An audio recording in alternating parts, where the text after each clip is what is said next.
Where else would you rather be? I'm Paul Clifford, CEO of the Penn State Alumni Association. Welcome to the people of Penn State. Each week on the podcast, you can expect to hear the voices of Penn Staters talking about what they're passionate about, and you can expect to feel the pride and the power of the Penn State network. Well, speaking of Penn State pride, these two Penn Staters exuded pride all throughout their time here in Happy Valley, and it's now extended beyond in their time as alumni. We are visiting today with Taylor and Danielle Sekelsky. Let me tell you a little bit about them. Taylor is a 2015 Smeal College of Business grad in finance with dual minors in economics and labor studies and employee relations. During her time at Penn State, she was a varsity cheerleader for the Nittany Lions, covering football, basketball, volleyball, hockey, and wrestling. Taylor is the vice president for capital markets for Private Commercial Mortgage, REIT, and currently resides in Stamford, Connecticut, and will be relocating to Delray Beach, Florida later this year. Her sister Dani is a 2023 grad, also from the Smeal College of Business, also with a major in finance and a minor in economics. During her time at Penn State, she was also a varsity cheerleader. She was senior captain for the Nittany Lions, helping to lead the Penn State cheerleading to a top 10 in the nation for the first time since her sister was actually on campus in 2015. Dani currently resides in Nashville, Tennessee, and is a Tennessee Titans cheerleader, as well as a residential development specialist working to help develop infill Nashville from the ground up. She is also planning a move to Florida, so the sisters will be reunited there once again. But let's bring them both onto the show. Dani and Taylor Sekelsky, welcome to the people of Penn State. Hi, Paul. Thanks for having us. Thank you for having us. Absolutely. Taylor, let's start with you. Tell us, how'd you become a Penn State Nittany Lion? So Penn State was actually never really on my radar. I applied as a senior in high school to 19 different schools. So I cast a wide net to all 19 schools, and I was really looking for a big state school where when you think of that state, you think of that school. And I, coming from Connecticut and growing up in Connecticut, I didn't want to, and I know you have roots there, I didn't want to pick UConn. I didn't want to feel like I was going back to high school. So I had a former teammate on a competitive cheer team that was currently cheering at Penn State. She was like, you know what, you should really apply here. I'm loving it. I'm having a great time cheering here. It's what you're looking for in terms of checking that box with a big state school. So I applied to Penn State, and I kind of put it in the back of my mind. I think it was the first acceptance I actually received, and I ended up kind of just putting it to the back of the pile until I got waitlisted from my top choice, which was Boston College, and Penn State cheer tryouts happened to be that week. So we kind of scrambled. I had a competitive cheerleading competition in Baltimore, Maryland that Danielle had to fill in for so that I could go to Penn State cheer tryouts because cheerleading was at the top of my to-do list in college. And I stepped foot on campus. I attended the tryouts. Before even hearing back, I knew that I had wanted to commit to Penn State. So I committed even before I knew that I would be a member of the cheer team. And I think it's kind of looking back, you don't realize really how naive and how much you don't know until you have something that you can say so concretely made you feel like you were in the right place. And for me, that was Penn State. Well, my feelings are not at all hurt that you chose Penn State over UConn, although I did enjoy my time there. So Danielle, when did it become a family thing? Was it something that you intentionally wanted to do to follow Taylor, or were you in the kind of the same boat that you wanted initially to kind of forge your own path and then kind of Penn State emerged as the front runner? Tell me how you became a Nittany Lion. Yeah, so with Taylor cheering, our family attended every single home game for the 4 years that she was there. So kind of being immersed in that experience that young. When you start doing your college tours, you realize that nothing truly compares. So I toured a bunch of schools, and every single time it was just more of me making it a comparison to Penn State. and nothing quite checked the boxes like Penn State. So I ended up only applying to 3 schools, UConn, Clemson, and Penn State. And then I toured Clemson with my parents and kind of just realized that Penn State was still home. So it was a pretty easy decision. I feel like it was made up in my mind at a very young age. However, I did I think the only reason I was looking into other places was because I wanted to forge my own path. So I think Penn State allowed me to do that very well, while doing some of the same things as Taylor, but making a super different path for myself.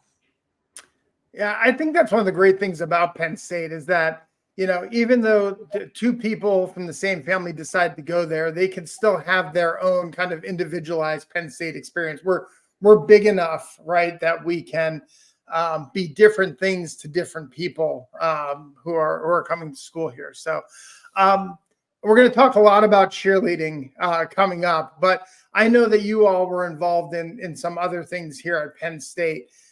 Let's touch on that. Taylor, we'll start with you. What were you involved in outside of the classroom? So I had joined Smeal Student Mentors pretty quickly upon starting at Penn State. It was an organization that would work with international students that were in Smeal and kind of acclimating them to campus and getting them more involved and figuring out how to kind of forge their path and what they liked and what they wanted to be involved in during their time at Penn State. So that's one thing I did outside of cheerleading. And then really, unlike Danielle, I did not join a sorority. There was certain things that I kind of felt that I didn't need to do with the fact that I lived with 18 people. And really, Penn State has so much to offer everyone, and you kind of find your groups and the different things that you enjoy and want to do. So you don't really have to, it's not somewhere where you have to join a ton of groups to feel like you belong. So between cheerleading and 1 or 2 groups here and there, THON, the involvement in THON, and kind of just Penn State athletics in general, I felt like I kind of found my group and what I enjoyed to do.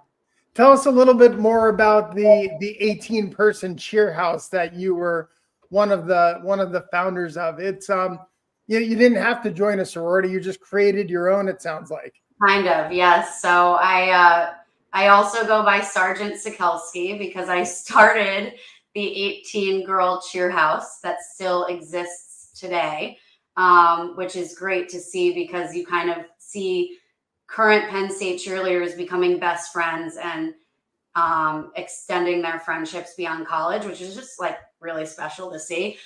Those 17 girls that I lived with are my best friends to this day. At the end of this year, we'll have our 6th cheer house baby, which is just crazy to think about. I've been in their weddings. I've been at their bridal and baby showers. We saw a for lease sign on a building in Calder Way. It said that it could accommodate 24 people. So I called and I was like, I belong to the cheer team and I think we could fill this house if we had to. Like, what's going on here? So it was formerly a sorority house.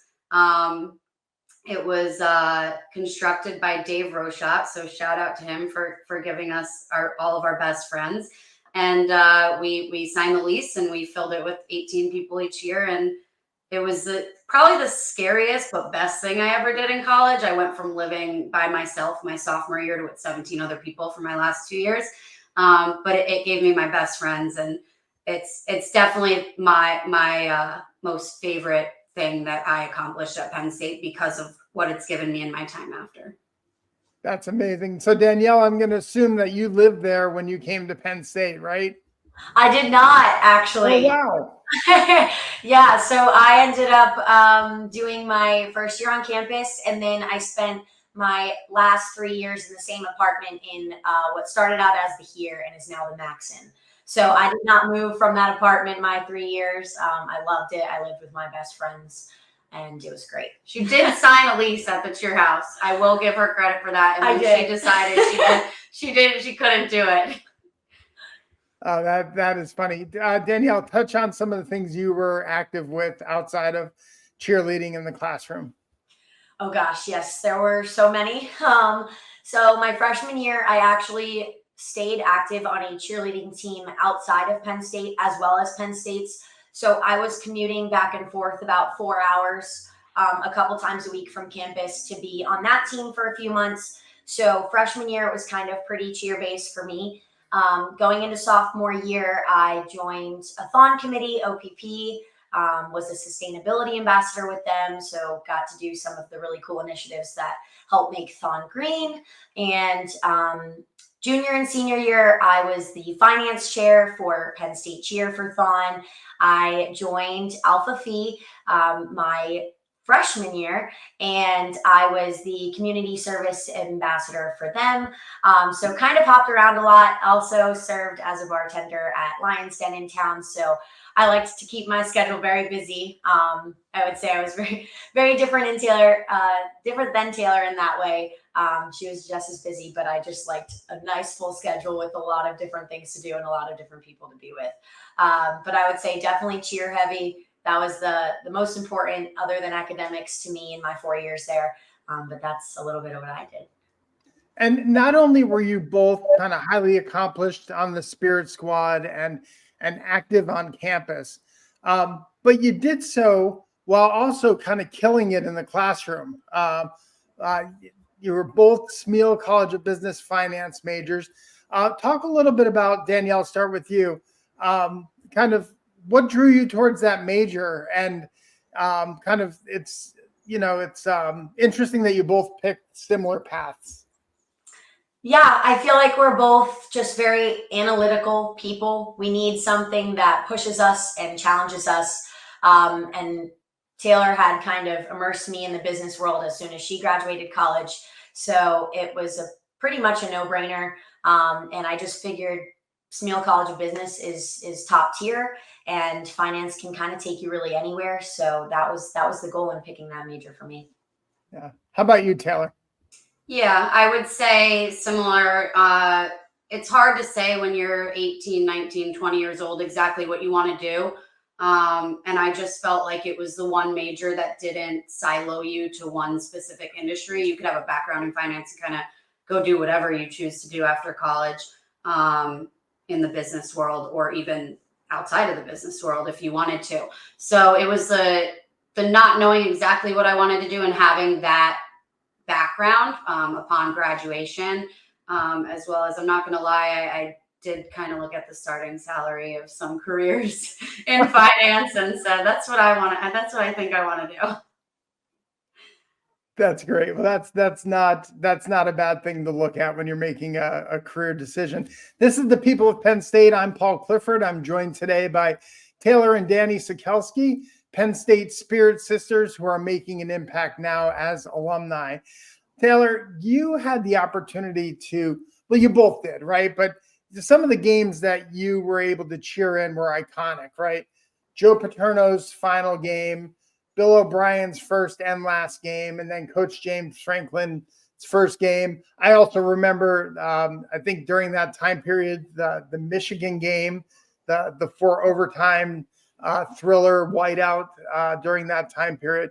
But talk a little bit about some of the more memorable games that you had the opportunity to cheer in. Yeah, I think starting freshman year in general was kind of a whirlwind. It was a world of uncertainty. And it started on this high. Like, you're a freshman year in college, you're cheering football games in front of 110,000 people. I think my first whiteout was against Alabama, and it was just unbelievable. So to go to Joe Paterno's 409th win, not only was it 409, it was the Halloween game. So we were all dressed up in our Halloween outfits. It was sleeting and raining. Danielle was there. She actually was wearing Uggs, and she was young. So she was like crying because her feet were so cold and wet. And it was just this sleet coming down, and we had to go kick a field goal to win the game. And the entire student section just started walking. Half the people had left. So there was a lot of open room in the stands because of the weather. So the entire student section just started kind of coming in towards the goalposts. And it was like kind of a scene from a movie. And they rattled the kicker of Illinois, who had to kind of kick the field goal. I think it was to tie it, not to win it, maybe to win. But he ended up hitting the post and missing the field goal, and that was 409. So that celebration kind of turned into this doomsday scenario where all of a sudden Joe Paterno was no longer the head football coach. We didn't know what was going to happen. And that next game against Nebraska was, no one really knew what was going to come next for the school, for football. We didn't know if we would ever cheer a bowl game or cheer another game that season. And we did kind of this prayer circle on the field with Nebraska. And unfortunately, we lost that game. We had to convert on 4th down at the end of the game. And I remember kind of holding one of the other cheerleaders and not knowing that somebody had snapped a photo and it ended up on kind of the cover of Sports Illustrated as Penn State's demise. So fast forwarding to my senior year, when we open up in Ireland, again, that was Franklin's first game. And we had done it because we didn't think we'd get a bowl game. So we open up in Ireland against UCF. We have this kind of storybook game ending. Sam Ficken, who's one of my good friends today, kicked the game winner.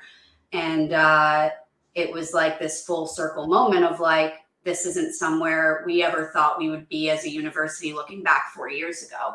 And then not only that, they lifted the bowl ban. There's riots in Beaver Canyon. Everybody's happy. And we go on to win the Pinstripe Bowl in overtime. Again, Sam with the game-winning kick, which again, it's like, it's full circle in the sense that you didn't know where the university was going that Saturday, your freshman year, and you didn't know if you'd ever be able to cheer these big games. And then you kind of come all the way full circle and you're cheering the Pinstripe Bowl in Yankee Stadium, and you are cheering in Ireland and watching thousands and thousands of Penn Staters show up to the Guinness factory in these pep rallies. And it was just, I would say it was certainly something that I will cherish for the rest of my life. And to know those kind of lows and end up where we ended up is really something to be proud of.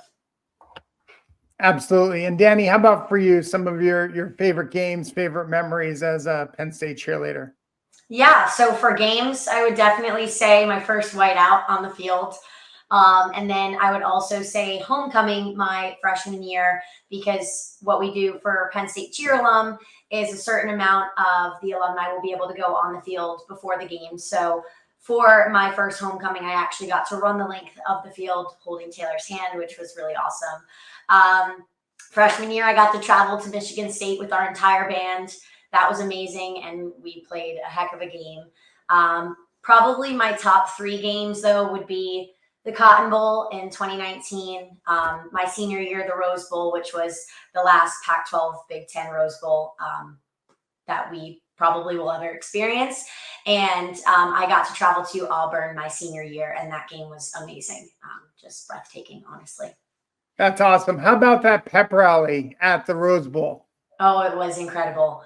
It was so amazing. People showed up in the rain. People were just Penn State fans never fail to amaze me. So that was great. I think Ireland may have it beat, though. I have never seen anything like Ireland. Penn State travels so well. I've been to Chicago, Champaign, Ann Arbor, East Lansing. We've been kind of to every, I would say, definitely conference location and beyond. And Ireland, you didn't expect that many Penn Staters to travel there for a football game, especially the opening game against UCF. It wasn't a bowl game. It wasn't kind of like the end of the season celebration. And we were in Temple Bar in Dublin. And there was a lot of people, like the stage was set up behind us. We were ready to go. There were locals kind of hanging out their apartment windows, like dancing to the band in downtown Dublin. And it wasn't until my stunt partner threw me up in a stunt, and the crowd probably went back close to a mile. Like, I have never seen anything like it. And that "We Are" chant was probably the loudest I've ever heard outside of Beaver Stadium. That's amazing. That's where they put the stage at kind of the intersection, and there were there were people down one street and the other street, and then in front of the stage. That was, yeah, incredible pictures from that event. Yeah, that was one for the books. Now, Danny, when you were here at Penn State, let me see if I can get these right. You were top 5 all Big Ten in 2021, 2022, and 2023. I think it's important to note that that award didn't exist when Taylor was here at Penn State, but not only were you one of the best Penn State cheerleaders, but you're one of the best in the Big Ten. Talk about what that recognition meant to you. Yeah, it was so awesome. I feel like everybody kind of that experienced college and or high school during COVID, it left a lot of question marks. And as an athlete, that's not part of NCAA. And we got our competition taken away from us that year. There was kind of a lack of motivation. So I thought it was such a wonderful thing for our conference to come together and decide to make some awards to recognize the hard work that was being put in, even though we couldn't compete at the end of that season. So the inception of the ceremony was 2021. My stunt group and I had worked super hard all season long to go and compete at nationals, and we actually qualified. We were probably the second Penn State all-girls stunt group to qualify in history, I think, at that point. The first at the competition in Daytona. And we weren't able to travel. That was just something the Big Ten didn't allow us to do in that time, which was totally understood, but it kind of just left a bunch of question marks. Where do we go from here? You know, will our hard work be recognized? So the fact that they started that award ceremony, I think, was one of the best things that happened to the cheerleading conference for the Big Ten that year. And so I put all of our video compilations together that year, and the voting is done by a panel as well as, I believe, all of the Big Ten coaches. And I don't know if you vote for your own athletes or not, so I think they try to make it as unbiased as possible. And so it was great. I mean, we had the award ceremony, and you didn't know, and it all came out at the same time, and it was just one of the coolest recognitions I've gotten as a Penn State cheerleader. So they did an all academic team, and I was on that for my 3 years that the ceremony was around. And then for the first 2 years, they recognized the top 5 female athletes in the entire Big Ten conference. And I was top 5 both of those years. And then they decided to switch over and just do first team, second team my senior year. And I was able to qualify for first team then. So just to be able to represent the organization and know that other coaches saw how hard we were working and the conference recognized that was such an honor. Now you and really like your family have been very involved in the cheer booster club. And in particular, the cheer golf tournament, which at one point was the largest athletic golf tournament held at Penn State. Talk about not only what it was like to be involved with the booster club, but to have your family to get so involved at Penn State as well. Do you want to start that one? Sure. So my dad started with Nittany Lion Pride, or Booster Club, the Penn State cheerleading golf tournament our junior year as a way to kind of raise money for the organization. It's very expensive to take 45 team members to college nationals, to kind of travel the way that we do. So it was a great event that was able to raise a lot of money that still exists today. And sometimes we call our dad a bigger alumni than we are, despite him not attending Penn State. So I think it really gave him a way to kind of be involved in our experience at Penn State.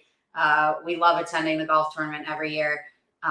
It's well attended. Cheerleaders, Nittany Lions, former alumni, former football letterman Sue Paterno. So we appreciate everything that the Nittany Lion Pride still does for that. And it's certainly a great event that really helps out the cheerleading and dance teams.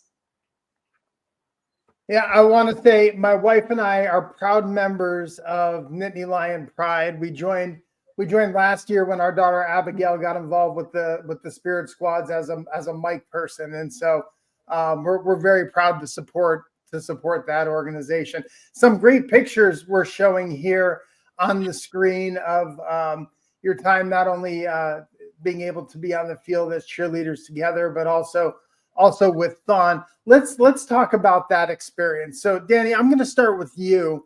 you danced in 2023, THON 2023, and were able to do that experience kind of, and then not by yourself, right? But without Taylor.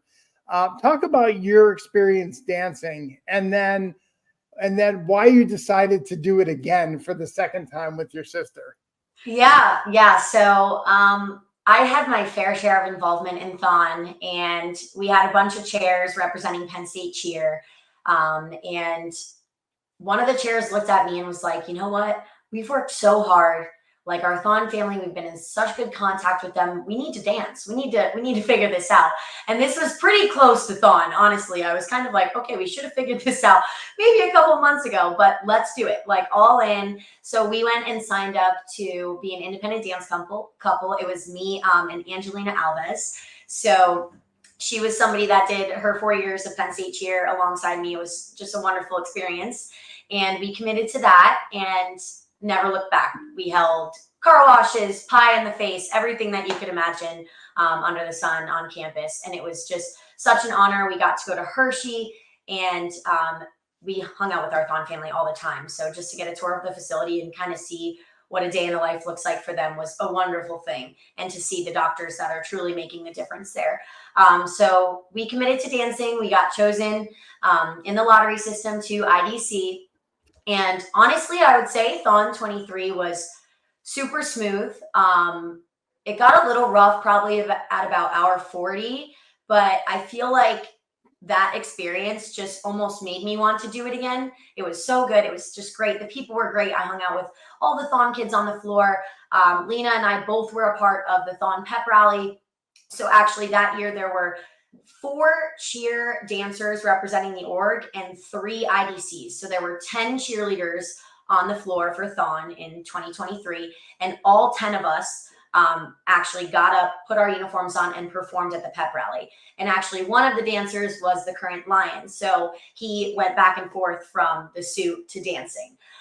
So it was just a crazy experience to have 9 of my best friends on the floor with me. I was probably in a state of very much confusion and just tiredness. And I looked at her and I was like, sure, let's go ahead and do it. So about, I want to say it was like 2 months later, we got the email that we had signed up for, because we didn't even know it was a possibility to dance as an alumni until we saw on the screen that an alumni couple was one of the top 5 fundraisers for 2023. So it very quickly became a reality. We immediately signed up, started fundraising, and me being in Nashville and her being in Connecticut, it was kind of just, we'll figure this out when the time comes. And coincidentally, about 2 months before THON, I had gotten an email that I was selected to go on a military tour in South Korea with the Tennessee Titans.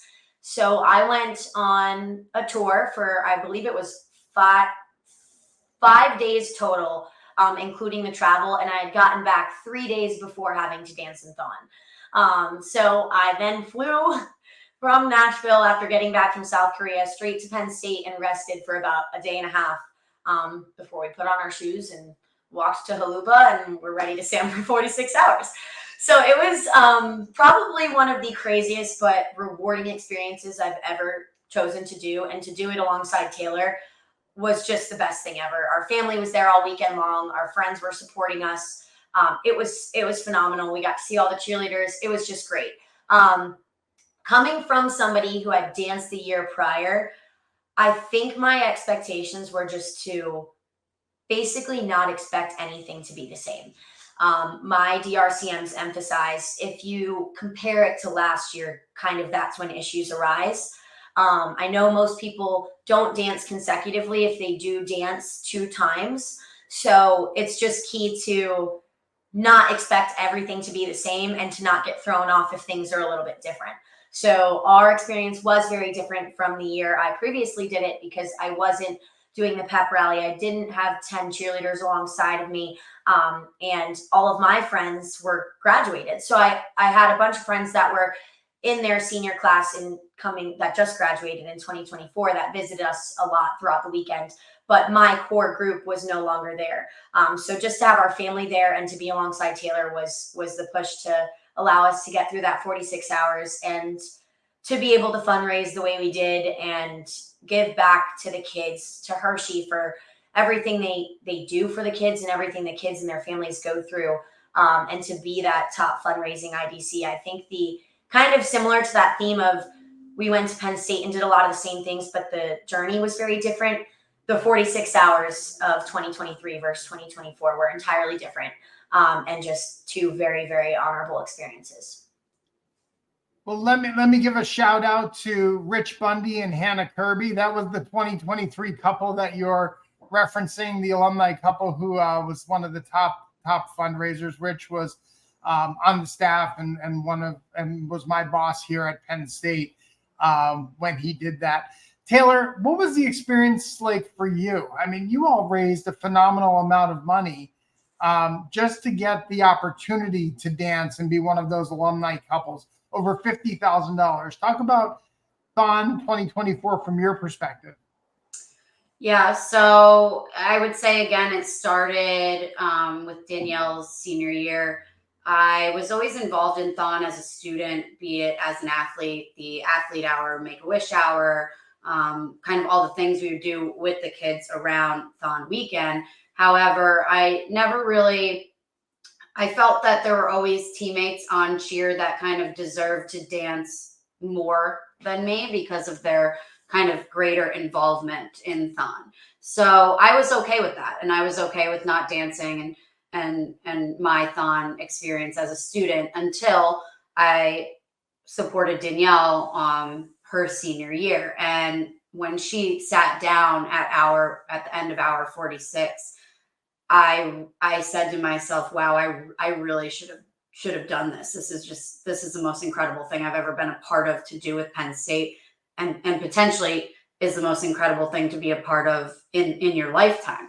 So like she said, I had texted her pretty much immediately, or went down to the floor. I can't really remember, at the end of hour 46. And I said, would you dance with me?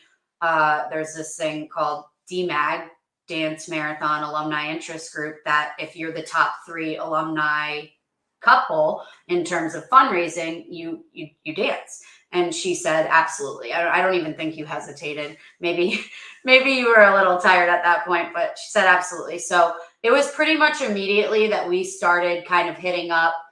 Now at work, she had yet to graduate, obviously, but I'm almost 9 years out at that point. So we start kind of hitting up business relationships, family, friends. We really had an incredible group of donors step up.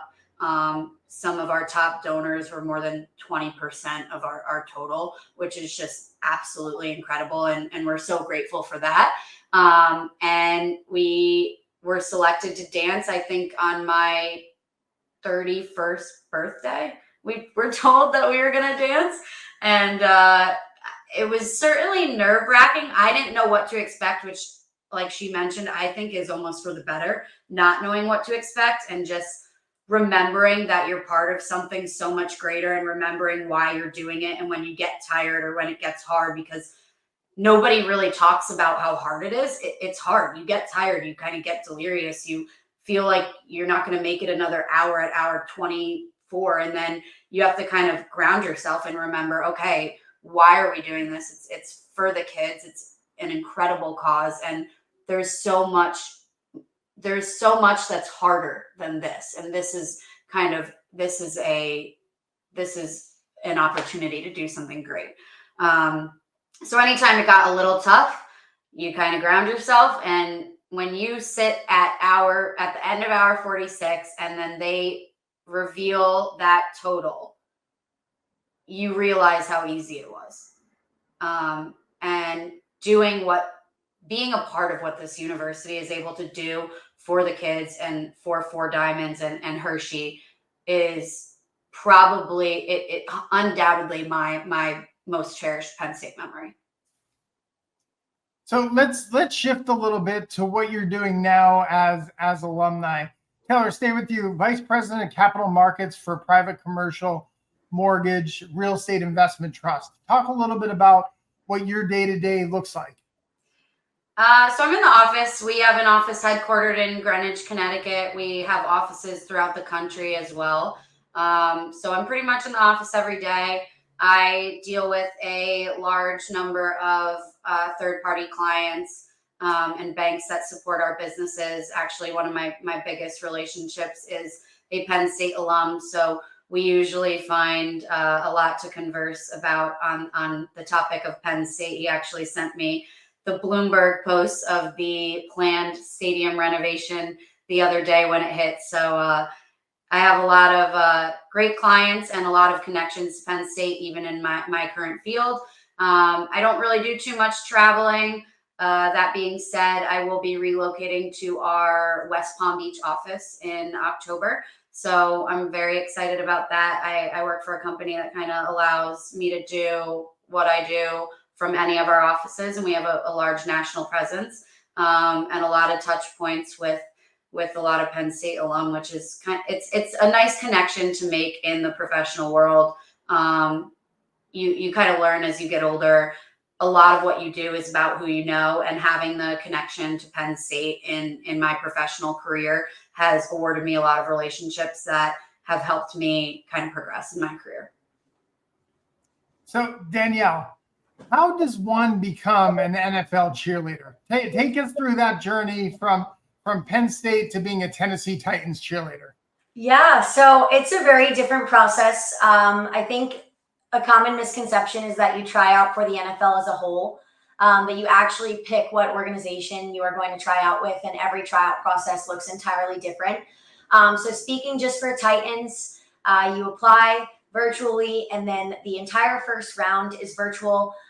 So I think it was kind of a decision on a whim to go ahead and apply and just submit a ton of videos and see what the next steps were.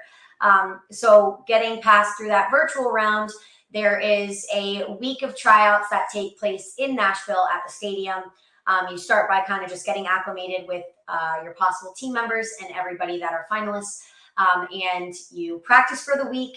And then there are 2 final days, one for dancing and one for stunt. As a flyer, which is what I was, you have to do both of those days. So coming from a sideline cheerleader going into a basically NFL dancer / stunter, it's a very different ball game to enter. So I walked in and just held my head high, and it was all unfamiliar, but it was the greatest experience of my life. So everybody was so welcoming. The coaches were so welcoming. The veterans just kind of took me under their wing. So that first dance night, performed a very long dance alongside 2 other members, got interviewed in front of a judge panel, and did a dance solo, which was a very big first for me. And then that second day, kind of more into my comfort zone, stunt solos and just being alongside the possible stunt members of the team. And Taylor actually came to Penn State for that team announcement. So I found out before graduating from Penn State that I was going to be going to Nashville and taking on that journey as a Tennessee Titans cheerleader. That's awesome. I think another misconception is that people think NFL cheerleader is a full-time job, right? And while it might be in terms of the hours and the dedication that you put towards it, right, it's not in terms of being able to live in a city like Nashville. So talk about your second job, if you will. Yes, yeah. So for Titans, and speaking just for that program, we practice 3 nights a week, 7 to 10 p.m. And then all of the hours that we did in the community were volunteered. So I would sign up based on my schedule at what I could attend. So there was a bunch of hours outside of just doing games on Sundays, Thursdays, Mondays. So I think that is a common misconception as well. It's not just practice into the field. You are very involved in your community, and it's a great way for me, coming from Connecticut and Penn State, to get acclimated into Nashville. So it was a very full schedule. But actually, I got a call from my Penn State assistant coach that there was an assistant coach position available for Belmont cheerleading. So I very quickly applied to that and spoke to the coach there. And that became a part-time job of mine, coaching them through their way to college nationals, which I had just competed in the year before, and coaching some of their basketball games there as well. So that was part-time for me as well. So we had 2 part-times, and then my full-time job was with Creative Development Partners, which ironically is run by all Penn State alumni. So I worked alongside Brad Bars, Garrett Sickles, Mike Hull, Mike Farrell, all previous members of the Penn State football team. And we were a ground up residential and commercial development firm. So I was on the land acquisition side there, worked on acquiring land in Nashville that we could create value in. And it was one of the best experiences. Penn State came up at least 10 times a day. And we actually all went back to Penn State together for a football game. So just a great group of people. Again, that was 8 to 5. Then I had 7 to 10 and I fit in Belmont. So it was a very loaded schedule, but very, very, very grateful for this past year in Nashville. Those are some big names in Penn State football history as well. So I'm sure interesting guys to work with. Wonderful people. Yeah. This is the People of Penn State. I'm Paul Clifford. I'm joined by Taylor and Danielle Sekelsky. They're Penn State Spirit Sisters who are making an impact as alumni. So at the end of each podcast, we like to have a little bit of fun and what we call our lightning round. So I'm going to ask you about some of your favorite things about Penn State. You just say the first thing that comes to mind. Okay. Wait, right. Who's first? We're going to go with Taylor. We'll go Taylor, Danielle. Okay. All right, Taylor, favorite class at Penn State? I had a class that was the equivalent of what I would say Shark Tank is. You had to come up with your own business with a team. And we came up with a self-storage company that would manage and inventory the inside of storage units. And we got absolutely destroyed because they were like, how are you going to get all the keys to these units? It was before you could open a garage door with a smartphone. So we got kind of destroyed in the tank, but the class ended 6 weeks earlier than any other class my senior year, the last semester. So it kind of gave me the freedom to be a senior and enjoy everything outside of the classroom for my final few months on campus. How about you, Danny? Your favorite class at Penn State? My favorite class at Penn State was anthropology of alcohol. And actually, upon going to South Korea, I was emailing my teacher all the pictures of me trying everything in their culture there. So it was wonderful. I learned actually so much in that class, and it was very interactive. So that was my favorite class. Shout out to Kirk French, the legendary teacher of the anthropology of alcohol. Danny, stay with you. Your favorite Penn State moment? Oh, gosh. For me, probably being announced 7th in Partner Stunt Nationals. My group had worked all year long for it. It was something that a Penn State group hadn't done, I think, since the early 2000s. And we were the second to ever do it and place top 10 and actually compete in Orlando. So I think that was my favorite Penn State moment. How about you, Taylor? I'm not going to go with just one moment. I think so many people say college will be the best 4 years of your life, which yes, it was the best consecutive 4 years of my life for sure. But the relationships and the people that I've met during my time at Penn State has given me so many moments after the fact that I never thought I would have. Obviously, THON being one of them, watching my best friends become moms and being in their weddings. So there are so many moments that just continue to occur in my life that are because of Penn State that I would say continue to become my favorite somehow. So I'm excited kind of to see what's to come. So who was, same with you, Taylor, the most influential person during your time at Penn State? I'm going to go with Bill O'Brien. I think that freshman year, it was a world of uncertainty. And it took somebody to focus and make it about everything other than football, which I think as the football coach, he didn't have to do. And he did a great job of just reminding people what our university was about, success with honor, developing student athletes, the education that we were all getting and kind of coming together. And I really value everything that he was able to do for our university in a time that could have just went completely different. And I would say he's my most influential person during my time there. Danielle, how about for you? I'm going to have to say my dad. So going into my senior year and just having him push for that golf tournament and then continue to push for THON, and just being able to be that shoulder to help not only me, but our entire cheerleading and dance program, the entire spirit program of Penn State, really go ahead and achieve our goals and place the top placements that we had my entire time there, my senior year. And honestly, all throughout, it was just his support. My experience wouldn't have been the same, and the entire experience of the spirit program wouldn't have been the same without him. Yeah, it's funny. Your dad's become one of the recognized figures on the sideline. He was almost, while we were transitioning there for a little bit, almost a quasi-assistant coach, if you will. That answer may demote me as the favorite daughter. I might be in trouble. All right. If you could have dinner with anyone, who would it be and why? Start with you, Taylor.